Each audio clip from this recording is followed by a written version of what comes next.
Hello again, everyone. This is being filmed on December 11th, 2021. There's a major storm that had just gone through the mid-US, caused a lot of destruction, a lot of tornadoes down there.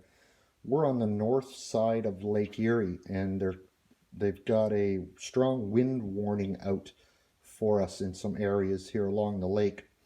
So we thought today we would last minute kind of made a decision that we're going to take a drive down along the lake.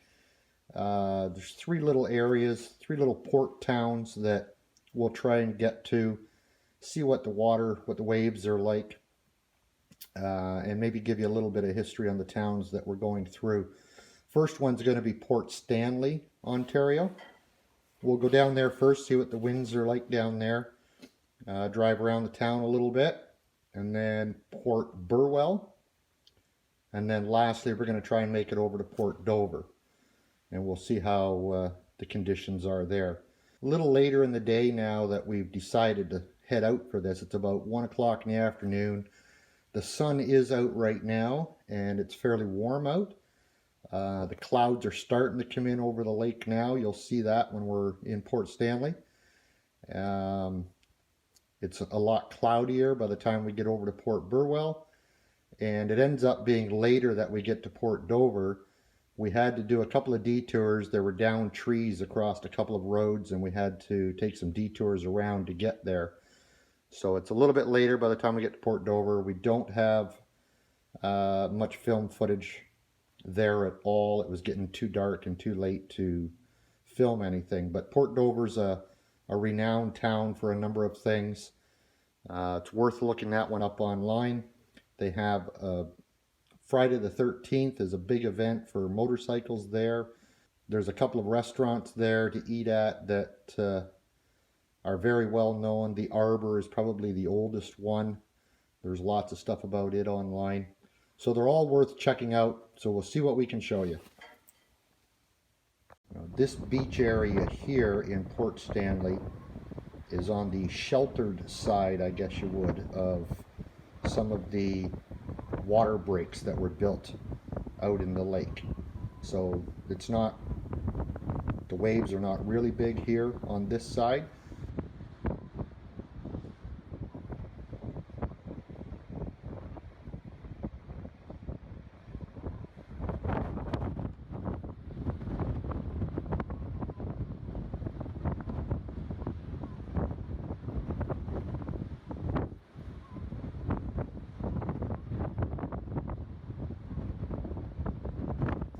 We'll take a drive through town over the lift bridge and check out on the other side where it's unprotected and see what the wind and the waves are like as it's coming in towards the port side from over there. There's lots of numerous shops, cafes, things like that downtown. So it's quite a quaint little town to just have a nice visit to if you're out and about and looking for something to do during the day. If you happen to watch Netflix at all, I believe there was a TV show called Lock and Key. And I'm not sure if both seasons or if it was just season 2 that was filmed here in the town. They had changed the names on some of the buildings and stuff. But if you were here and you'd seen the show, you'd recognize the buildings. So Port Stanley is quite an old town, primarily a fishing village. In its early beginnings, it did have quite a history of being a port of trade. A lot of lumber and stuff was moved through here. It was one of the first ports of entry for the northern side of Lake Erie coming into Ontario. One of the things they have today that seems to be quite a tourist attraction is this train. It's a short line from St. Thomas to Port Stanley. It was part of the original Port Stanley London Railway system that they had, and they still operate a tour train on it.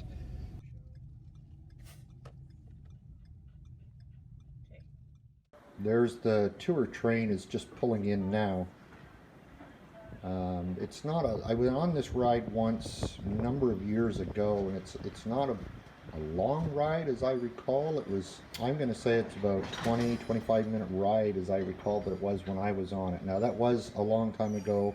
I think they did extend it since then. I believe I had heard something on the radio or in the news about it, that they extended it further than what it used to go back then. So I'm not sure how long of a trip it is now. Yeah, it's much windier on this side. Uh,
I'll put some links in the description for history and things that you could find on Port Stanley. This is the only wooden lighthouse in Canada. The wood was all local from the area. I believe on the internet this was built mid-1800s, I think it was. The light had to be brought in from France for it. So it's undergone some restoration work. This is in the town of Port Burwell. There's a maritime museum here also that's supposed to have one of the largest collections of lights for lighthouses in it. And there's also a submarine that they have that's open for tours both inside and out. You'll likely have to check the scheduling of when it's open for that. I'll put a link on the bottom of the video that'll give you more information.